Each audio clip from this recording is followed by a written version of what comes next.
On today's show, we'll discuss improving Africa's immunization outcomes. As always, you can join the conversation with the hashtag Beyond Markets. You can follow my Twitter handle too at Esther Ubudaga. Now, according to the World Economic Forum, 1 in 5 African children still do not receive life-saving vaccines. In 2014, 42% of all global deaths from measles, a preventable disease, were in Africa. However, Africa only makes up about 17% of the world's population.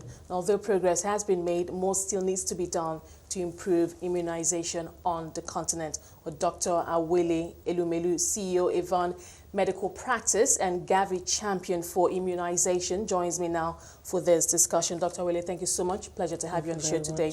Quite sad. I mean, I know that we've made a lot of strides as far as vaccines and immunizations are concerned, especially in Africa and particularly also in Nigeria, even with our population. But when one looks at some of the numbers for some of the, even polio, for example, I mean, I thought we dealt with that, but then it came back again, and measles. Exactly. And I'm thinking to myself, what is it that we're not doing? But to provide some context, help us understand the state of immunization in Nigeria.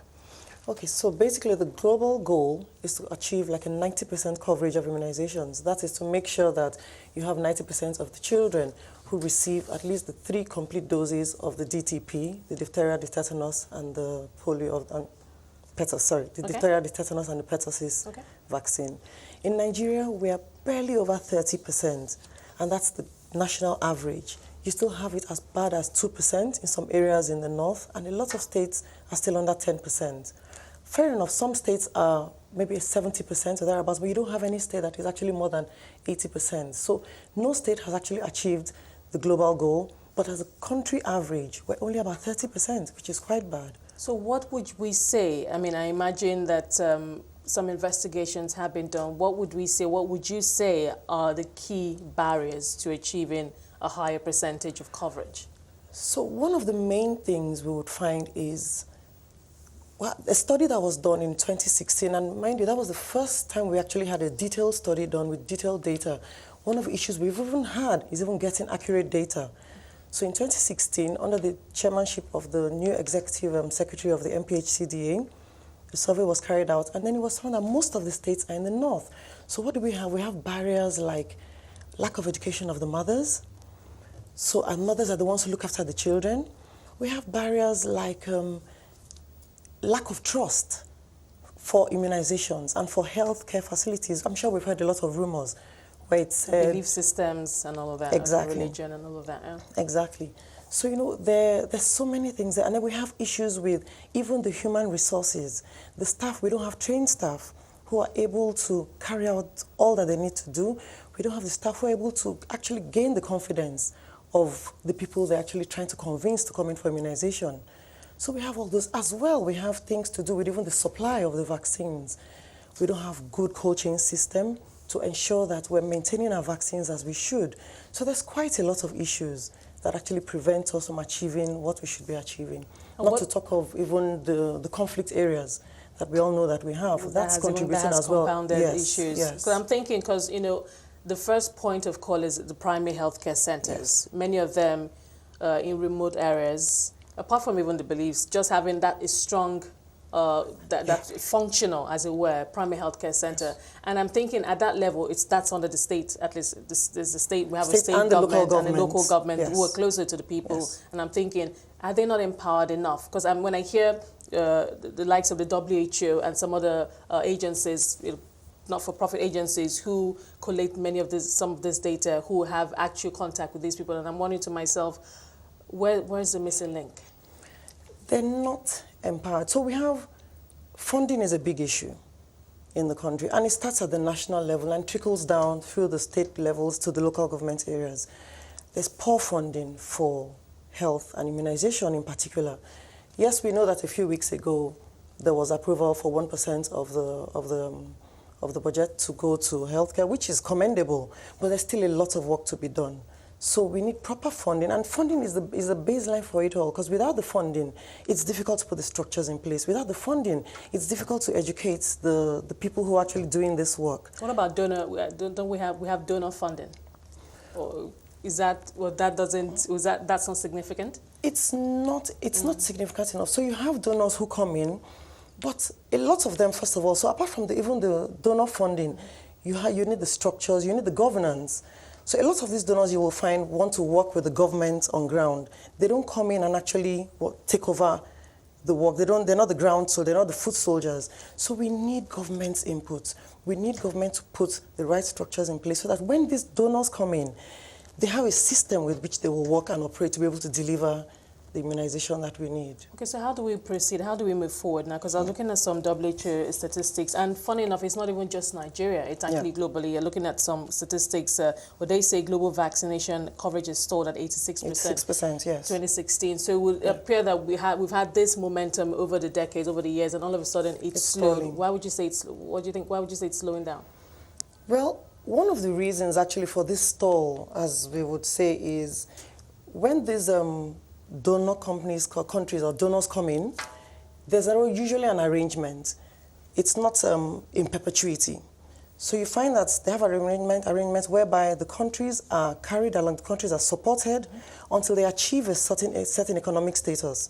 So you find that as countries get into the middle income status, the support is pulled away. So sometimes you find these countries they're not ready for it.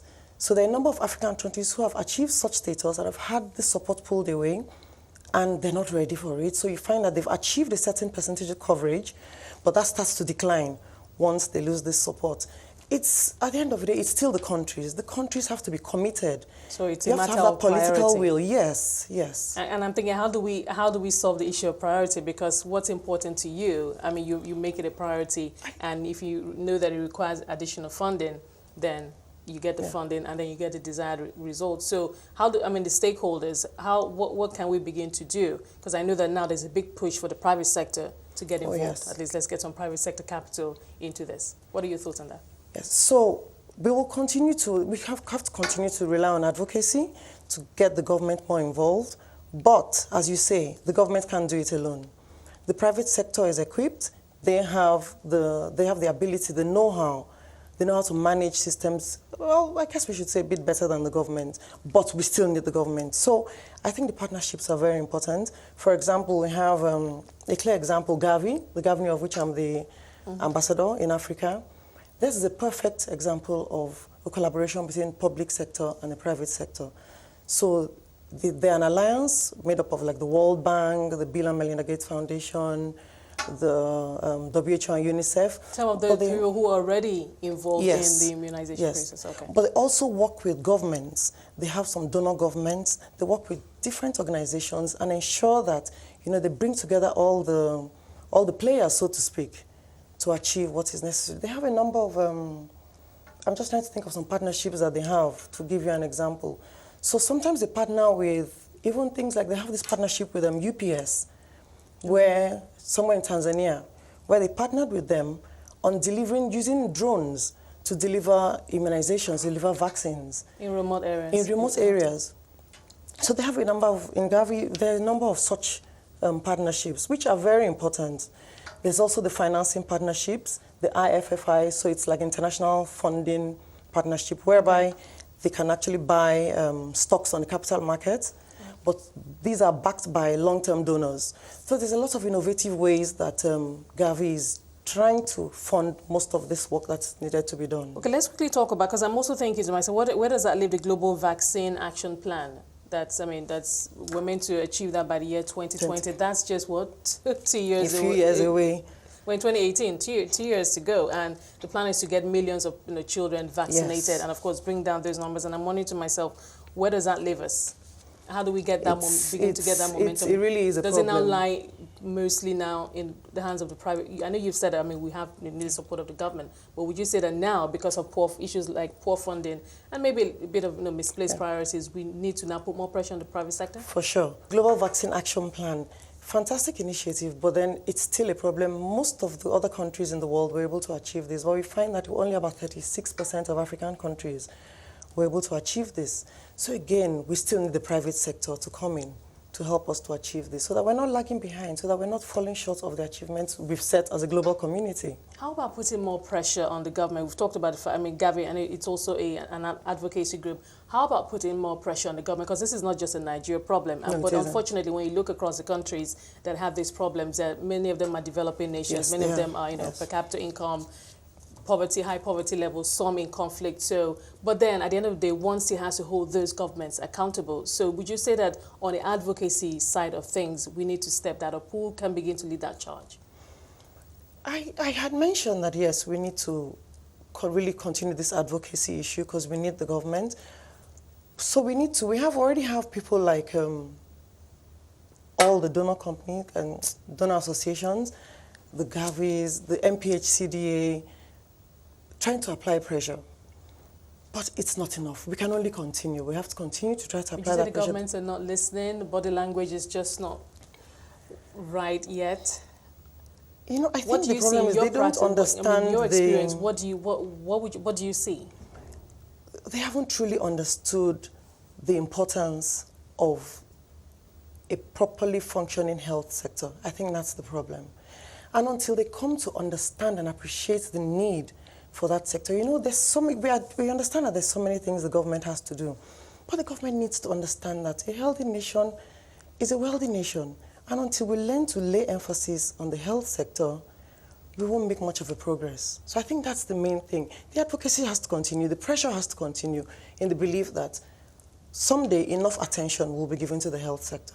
But in Nigeria, would you say that because we've spoken for the African continent, but for Nigeria, would you say that advocacy, we have momentum with advocacy? Oh yes, I would say so, because as I said, just last week, we had this 1% of consolidated revenue being approved for health. So, and I did say that was that was highly commendable. Yes, it was. So at least we're beginning to see results. And we're hoping for more like that. So I think in Nigeria, advocacy is working, but we still need to do more. Yes. So as a Gavi champion, let's talk about that in depth now. You were named a Gavi champion in January. Tell us what I'll use the word portfolio. Tell us what your mandate is, what you're expected to do, and how you're going to get that private-public sector partnership to get this, to give us better numbers, as it were. Okay. So, first of all, it's basically to continue to create the awareness for the need for immunization. So now, in my own personal life, so not as a Gavi champion, I myself am a medical doctor. I'm a CEO of Avon Medical. We have a health insurance company. So in our own way, we're already playing a role in the health sector, playing a role in achieving universal health coverage. But in addition, I'm part of a bigger group. So we have the Aweles Holdings Group. Now, as a Gavi ambassador, automatically it means that our whole group is involved. I mean, we're involved in healthcare already. We're involved in different sectors of the economy.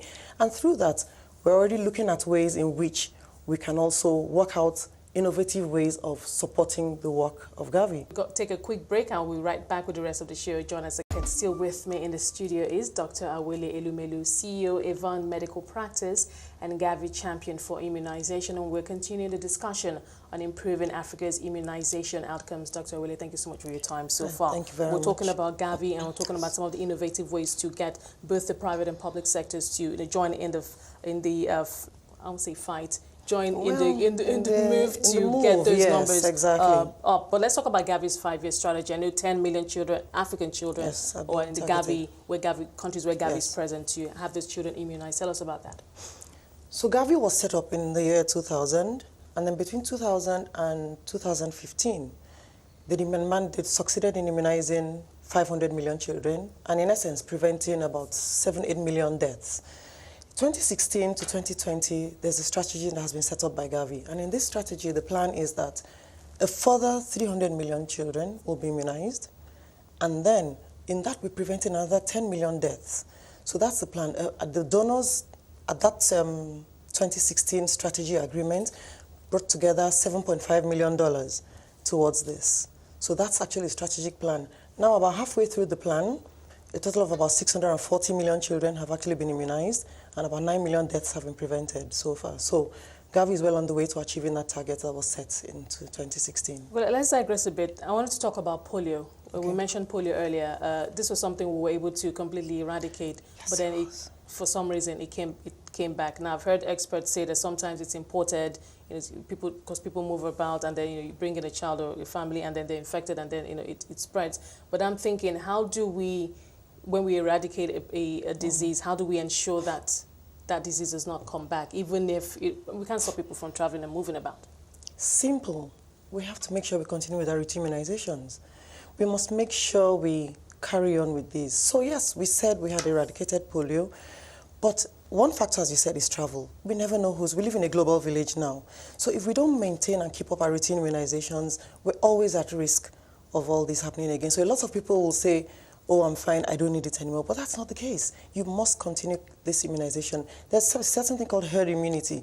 So if we don't have enough people that are covered, that are immunized in a community, it puts everybody at risk. So we must always have a certain number that's fully immunized to make sure that everybody is safe from these diseases. So tell us the work that you're doing, right? Let's go back to Gavi. Tell us about the work you're doing right now since you became a Gavi champion. What have you done so far? What are your targets, I don't know, for the year, 2 years? How long are you going to be a Gavi champion?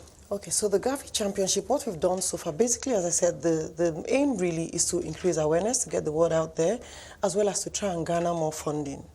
So through platforms like this, and working with the NPHCDA, which is the National Primary Healthcare Development Agency, we're able to get messages out there. We're able to go out to educate people, to let them know that this is important and that they need to do this.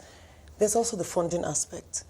So working with Gavi, we're in talks. As I said, I'm part of a bigger group, as Holdings. So we're in talks with Gavi on how we can arrange funding for immunizations, to get better coverage of immunization. Gavi is also in talks with a bank like UBA, United Bank for Africa. They're really in talks. I couldn't give you the details now because they're still in talks. So they've not been concluded yet. And once this has been concluded, it will be rolled out. Also, all in a bid to increasing funding. Having said that, we also have a foundation, the Tony Elumelu Foundation. Foundation primarily is a 10-year, has embarked on a 10-year project to fund and mentor 10,000 entrepreneurs all across Africa. There's a promise of, there's a $10,000 that is available to each of the entrepreneurs. It has gone on for 3 years now. So we have technically 3,000 entrepreneurs, Tony Elumelu Foundation entrepreneurs. So the plan is to work with these. And of these, we already have about 10% of them that are in the health sector. But we don't need only those in the health sector. So part of the plan is to work with these entrepreneurs in the different countries. As I said, they're spread all over Africa. So to work with them to see how to get the message out there on the importance and the need for immunization coverage. Okay, so for your work as a Gavi champion, what are you hoping to look back on and say, okay, this has been my legacy, this is what I set out to achieve, and I achieved it? It's those numbers. We need those numbers to go down or go up depending on what direction you're looking in. So coverage to go up, deaths to go down. So I would be extremely happy if we achieve and even exceed those numbers that we've set for ourselves. It's immunization. It's one of the cheapest way to prevent childhood deaths. We're all mothers. We have our children. We know what it is to lose a child, but we know also that a lot of these deaths are preventable. So for me, that would be it. To achieve those numbers and even exceed them at the end of my own tenure. Okay. Are there partnerships with the companies that produce these vaccines, these drugs, to get perhaps it could be produced cheaper, at a cheaper cost, and in larger volumes? So cheaper to the community, yes. So there was the first example I gave of, I'm not sure if I mentioned it, of the advanced markets commitment. Okay. So in this one, Gavi has an arrangement whereby they've incentivized, they've raised funds, made some available to these companies to produce these vaccines. And so this come to the communities at cheaper, lower prices. There's also another arrangement that Gavi put in place. This was following the last Ebola outbreak in 2016. This is the advanced purchase commitments. Okay. So Gavi made an arrangement with Merck, the pharmaceutical company, whereby they had agreed with them that Merck should go ahead and produce vaccines. And once these vaccines were, Ebola, we all know about the Ebola crisis. So this was research into the production of Ebola vaccines against Ebola. So the agreement was for Merck to go ahead, research and produce these vaccines, and whenever they're available, Gavi would pay. So this is the agreement that was put in place in 2016. Right now, there are 300,000 vaccines available, which are actually currently being used in DRC. As we know, there have been some reported cases of Ebola in DRC. So these are currently actually being used in DRC, these immunization, these vaccinations, sorry. Okay, so if we're able to get cheaper vaccines, and but I'm also thinking about those areas, especially in the northern part of the country where we have the higher figures, access to those remote areas. How are we dealing with access to those remote areas? And for areas that are still in conflict, are those areas going to remain off limits until we're able to find a way to get through to them? Well, as I said, it's a challenge. I mean, one of the ways in which I know the government found a way of getting to those conflict areas was in this, they come up with this hit and run strategy, where they would, early in the morning or later at early hours of the day, they would go in, immunize the children, and then quickly pull out before daybreak. So, I mean, it's things like that. We can't say we will do absolutely nothing until the conflicts are over, but then we have to find ways. There are also times where you have, like, I know in the Muslim communities, at times where they have certain areas, maybe the prayer time, where there will be an agreement. You know how you have all these truces. Okay. And then the health authorities, the Red Cross, and all the different organizations can go in at those times, immunize and come out.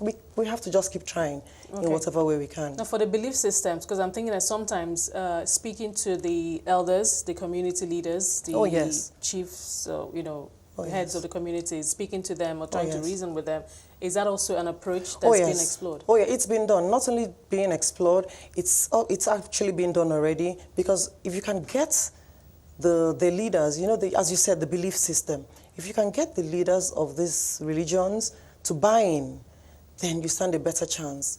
In the same way, along those same lines, we're working more closely with women, because you find that if you, and we're actually trying to train more women, because you find, especially in the north, a number of people will only go to a female carer.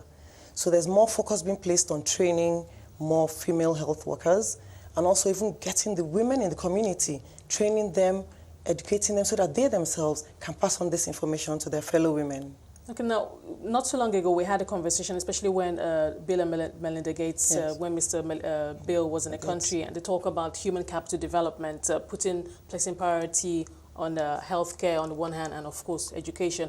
So for you as a practitioner, when you look into our future, when you look into the future of Nigeria, with the rate at which we're going, not having enough momentum, funding issues, and all the challenges and barriers that still hold us back, even though we're trying to tackle most of them. How worried, how concerned are you about the kind of population that we're going to have in the future, the workforce population, and the health of the population?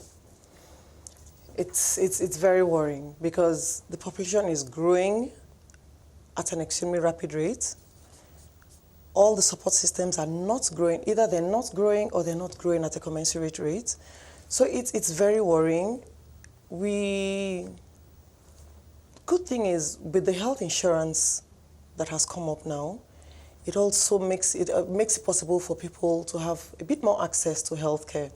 But we know that area the structure has to be improved. There's a lot of work that needs to be done. As I said, it is worrying. But we're seeing efforts being put in here and there to improve. Because the way I see it, I'm thinking to myself, if we look at the numbers as they are today, I mean, many of them still quite abysmal, isn't it easier to plot and say, and if we keep up that pace, that slow pace, that, pace, and isn't it easy to plot and say, okay, this is what, if we keep up with these numbers, this is going to be the outcome in the not too distant future, 10, 15 years from now. This is where we're going to be, a country where we still have children, maternal mortality, children under 5 being malnourished and not, having fully developed brain systems, as it were. That's where I'm going with this. Is that what? So when I ask you, when you look down the line, is that what do you see? Is that what you see? Oh, for sure. If nothing is done, that's what we see. That's what we're already seeing. I mean, we know that, as you mentioned, infant mortality, under 5 mortality, we know that ours is higher than a lot of Western countries. Okay, maybe we don't want to go into Western countries, but where under 5 mortality is still in the hundreds per thousand, that's not good enough. So we're already seeing it. If we don't do anything about it, we will continue to see much of it. It goes without saying. So we need to do things. We need to improve the health system. I've also heard that at some point there will be donor fatigue. Because, I mean, yes, we appreciate the aid. Yes. We need the aid. We hope it would continue, but I'm thinking that won't always continue. And there's been a lot of talk and conversations about donor fatigue. So I'm thinking if that comes out of the equation and we're still dealing with priority issues, I mean, I'm not trying to be a doomsday. No, it's true. You're right. Because even without donor fatigue, the whole donor programs are usually structured. So even without donor fatigue, they are structured to exit at a certain time, which is why we keep saying government has to take ownership, because the donors will not be there forever.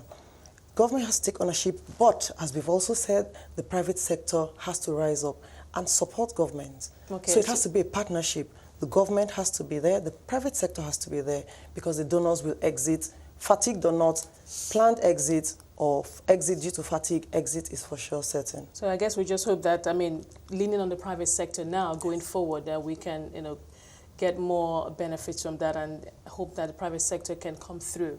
Yes, perhaps better than the government. That's what we have to hope for. Thank you so much, Dr. Awele. We're going to have to leave it there. Thank you for talking to us. Thank you very much. Having you on the show. That was Dr. Awele Elumelu, CEO, Avon Medical Practice and Gavi Champion for Immunization. And we'll be looking at Africa's immunization outcomes.